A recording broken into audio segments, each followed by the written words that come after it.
अस्सलाम वालेकुम। Welcome to my YouTube channel Digital Solutions. I am Irfan Shaukat. आज आपको मैं सीएम पंजाब का एक प्रोग्राम है, धी रानी प्रोग्राम, उसके बारे में इंफॉर्मेशन दूंगा कि आपने ऑनलाइन उसमें कैसे अप्लाई करना है। तो बगैर किसी देर के चलते हैं मोबाइल स्क्रीन की तरफ। अच्छा जी। तो इसके बाद देखें, ये फॉर्म ओपन हो गया। तो इसके 6 पार्ट्स हैं। पहले पार्ट में क्या होगा? पहले पार्ट में दुल्हन की इन्फॉर्मेशन है। दुल्हन की इन्फॉर्मेशन देंगे, उसके बाद दुल्हन की पेरेंट्स की इन्फॉर्मेशन देंगे। उसके बाद तीसरा फॉर्म आता है। जैसे ही हम ये दोनों फॉर्म फिल कर लेंगे तो तीसरे फॉर्म पे आ जाएंगे। तीसरे फॉर्म में दूल्हे की इन्फॉर्मेशन है। इस फॉर्म को फिल करेंगे। इस फॉर्म फिल करने के बाद दूल्हे दूल्हे के पेरेंट्स की इन्फॉर्मेशन है। फिर इसके बाद कुछ डॉक्यूमेंट्स हैं जो अटैच करने हैं। इन डॉक्यूमेंट्स को अटैच करने के बाद हम एफिडेविट देंगे। एफिडेविट क्या होगा कि अगर तो दुल्हन माज़ूर है तो इस चीज़ का एफिडेविट देंगे। अगर दूल्हे के वालिदैन माज़ूर हैं तो उस चीज़ का एफिडेविट देंगे। अगर वो यानी कि इतने पैसे नहीं कमा सक रहे या उनके पास इतने पैसे नहीं हैं, इस चीज़ का एफिडेविट देंगे। तो इसके बाद जब ये सारे फॉर्म फिल करके हम सबमिट कर देंगे तो हमारी दरख्वास्त रजिस्टर हो जाएगी। अच्छा जी, ये देखें, अब ये फर्स्ट पार्ट है।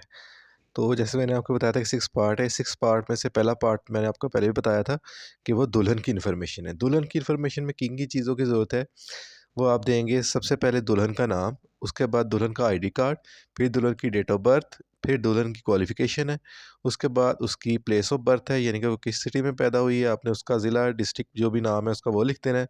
उसके बाद उसका रिलीजन है, या आप इस पे क्लिक करेंगे। अगर वो मुस्लिम है तो आप मुस्लिम पे क्लिक कर देंगे, अगर हिंदू है तो आप हिंदू पे क्लिक कर देंगे। ठीक हो गया? इस तरह करके आपने इस वाले रिक्वायरमेंट को भी पूरा कर लेना है। अगर सिख है तो वो सिख पे कर लेंगे। अगर इनके अलावा कुछ है तो आप फिर अदर पे कर लेंगे। ठीक हो गया? उसके बाद नेशनैलिटी है, नेशनैलिटी में आपने पाकिस्तानी पे क्लिक कर देना है। ठीक हो गया जी? उसके बाद लास्ट ऑप्शन है पहले पार्ट की, वो आपने ओपन करनी है। अगर वो यतीम है तो यतीम पे क्लिक कर दें।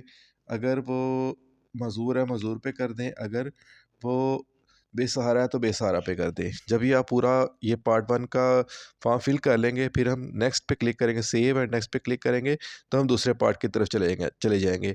चलें, इसके बाद हम दूसरे पार्ट की तरफ चलते हैं। अच्छा जी, ये अब दूसरा पार्ट है जी इसका। ठीक है? इस पे है दुल्हन के पेरेंट्स की इन्फॉर्मेशन। ठीक हो गया? या उसके सरपरस्त की, जो भी उसका सरपरस्त है, अगर वो यतीम है तो जो उसका सरपरस्त है उसकी इन्फॉर्मेशन देंगे।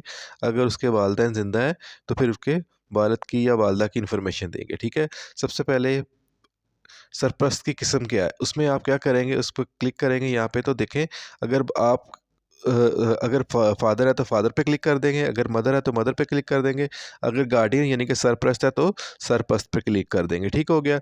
उसके बाद गार्डियन का नेम, यानी कि उसका सेकंड जो ऑप्शन है उसमें उसका नाम लिखेंगे। तीसरे में उसकी आईडी कार्ड लिखेंगे। ठीक है? यहाँ पे उसका रिश्ता लिखेंगे। अगर वो उसका यानी कि गार्डियन से क्या रिश्ता है। अगर गार्डियन सरपरस्त है तो सरपरस्त से उसका क्या रिश्ता है वो लिखेंगे यहाँ पे। ठीक हो गया? उसके बाद उसका मोबाइल नंबर लिखेंगे। फिर उसका सोर्स ऑफ इनकम लिखेंगे, यानी कि वो काम क्या करता है, किस ज़रिए से वो यानी कि उसको आमदन किस ज़रिए से हो रही है। अगर मज़दूर है, दुकानदार है, किसी फैक्ट्री में जॉब करता है, किसी किस्म का, यानी कि वो जो काम करता है वो यहाँ पे उसको मेंशन कर देंगे। फिर उसकी माहाना इनकम कितनी है, ये देखिए यहाँ पे मैंने क्लिक किया। अगर 1 से 20 है तो आप पहले ऑप्शन पे क्लिक कर दें। अगर 1 से 20 से ज़्यादा है तो यानी कि 21 से 40 है तो उस पे कर दें। इस तरह करके आपने जो भी है आपने वो उस पे क्लिक कर देना है। ठीक हो गया? उसके बाद उसका रेज़िडेंशियल एड्रेस, यानी कि मौजूदा पता, वो दे देना है। उसके बाद उसका मुस्तकिल पता दे देना है। तो इसी तरह जैसे पहले पार्ट को किया था, दूसरे पार्ट को भी सेव एंड नेक्स्ट करेंगे तो हम तीसरे पार्ट पे पहुँच जाएँगे। ठीक हो गया जी? अच्छा जी, ये थर्ड पार्ट आ गया सर।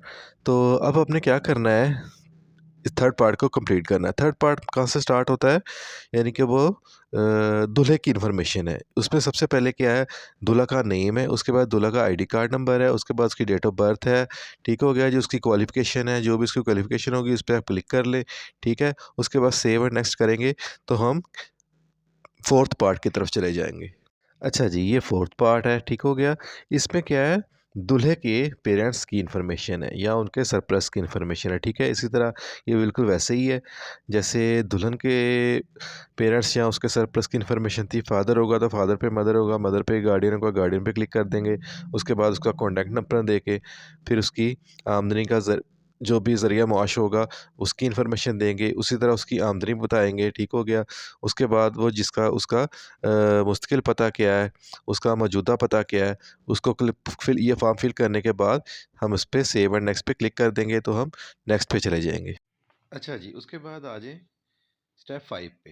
अच्छा, इसमें क्या है, इसमें आप देखें, इसमें कुछ डॉक्यूमेंट्स अटैच करने हैं, अपलोड करने हैं, जो आपकी एप्लीकेशन के साथ नेसेसरी हैं, ज़रूरी हैं, ठीक है? सबसे पहले क्या है, दुल्हन की पिक्चर अपलोड करनी है, उसके बाद दुल्हन की आईडी कार्ड की फ्रंट बैक, उसके बाद दु दुल्हन के कमिश्नात कार्ड की फ्रंट बैक, ठीक है? उसके बाद दुल्हन के वालिद के फ्रंट बैक, आईडी कार्ड का फ्रंट बैक, उसके बाद दूल्हा का फ्रंट बैक, आईडी कार्ड, उसका दुल्हन के दूल्हे के वालिद का फ्रंट बैक, तो ये सब आपने अपलोड करना है। अच्छा जी, स्टेप 5 कंप्लीट करने के बाद ये स्टेप 6 है, ये बयान हल्फी है, ठीक है? ये आपने अच्छी तरह से पढ़ लेना है। मैं गैर शादीशुदा हूँ, मेरा कोई मुजरमाना रिकॉर्ड नहीं है, मैं सोशल वेलफेयर डिपार्टमेंट हुकूमत पंजाब के ज़ेर एहतमाम मुश्तरका शादी प्रोग्राम से वाकिफ़ हूँ। ये सारा आपने एक दफ़ा पढ़ लेना है। उसके बाद आपने यहाँ पे ये जो बॉक्स बना हुआ है, यहाँ पे इसको टिक कर देना है। ये देखें, ये भी खाली है। जैसे ही मैं इस पे क्लिक करूँगा तो ये ब्लू और टिक का निशान आ जाएगा। आपने ये करके इसको आपने सबमिट पे क्लिक कर देना है। ये अब आपकी एप्लीकेशन सबमिट हो गई।